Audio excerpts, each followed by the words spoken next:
Presiden RI Joko Widodo menyampaikan sejumlah badan usaha milik negara Indonesia sudah ikut serta dalam program pembangunan di Filipina. Misalnya proyek pengadaan 2 kapal landing platform dock oleh PT PAL dan proyek persinyalan kereta di Manila oleh PT Land Industry. Selain itu, Presiden Jokowi juga berharap agar rencana pembelian pesawat NC212I dari PT Dirgantara Indonesia dapat direalisasikan. Dan ke depan, Presiden ingin semakin banyak kesempatan bagi BUMN dan perusahaan swasta Indonesia mendukung pembangunan di Filipina. Beberapa BUMN Indonesia sudah ikut serta dalam program pembangunan di Filipina, misalnya proyek pengadaan 2 kapal landing platform dock oleh PT PAL dan proyek persinyalan kereta di Manila oleh PT Land. Saya berharap agar rencana pembelian pesawat NC212I dari PT Dirgantara Indonesia dapat direalisasikan.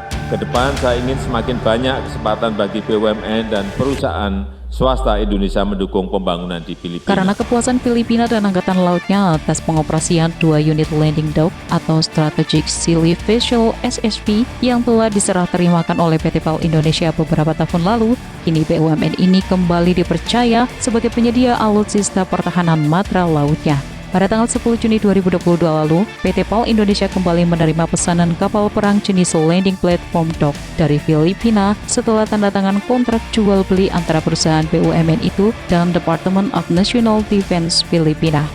Dengan pesanan kembali oleh Filipina, terbukti kapasitas dan kapabilitas PT PAL Indonesia di bidang akuisisi alutsista kini makin dipercaya hingga pasar global. Hal ini tidak lepas dari peran pemerintah Indonesia yang terus memberi kepercayaan dan dukungannya, dan merupakan langkah PAL sebagai bagian dari Defense ID untuk meraih top 50 industri pertahanan dunia. Kapal perang pesanan Filipina ini akan dibangun di Surabaya. Direncanakan memiliki panjang 123 meter, tinggi 21 meter, dan berat sebesar 7.200 ton, serta memiliki cruising endurance selama 30 hari. Pengadaan kapal landing dock kali ini mengakomodir penyesuaian kebutuhan TNI Filipina dengan perubahan minor pada platform kapal. Dan diharapkan kapal LD ini akan siap bertugas hingga Sea Stage 6, serta kapabilitas pengoperasian perlengkapan fasilitas kapal pada Sea Stage 4. Sementara untuk proyek persinyalan kereta di Manila, PT Land Railway System akan mengekspor produk SealSafe 4000 untuk persinyalan kereta api di Filipina. Hal tersebut dilakukan setelah LRS memenangkan tender yang diselenggarakan oleh Philippine National Railway pada April lalu. PT LRS adalah salah satu anak perusahaan PT Land Industry Persero, holding BUMN Industri Pertahanan Defense ID.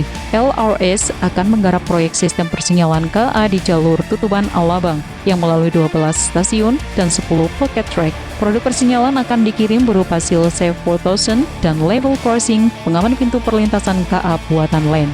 Panjang proyek yang akan dikerjakan kurang lebih 28 km dengan nilai kontrak 585 juta peso dan akan dikerjakan dalam waktu 16 bulan setelah penandatanganan kontrak kerja.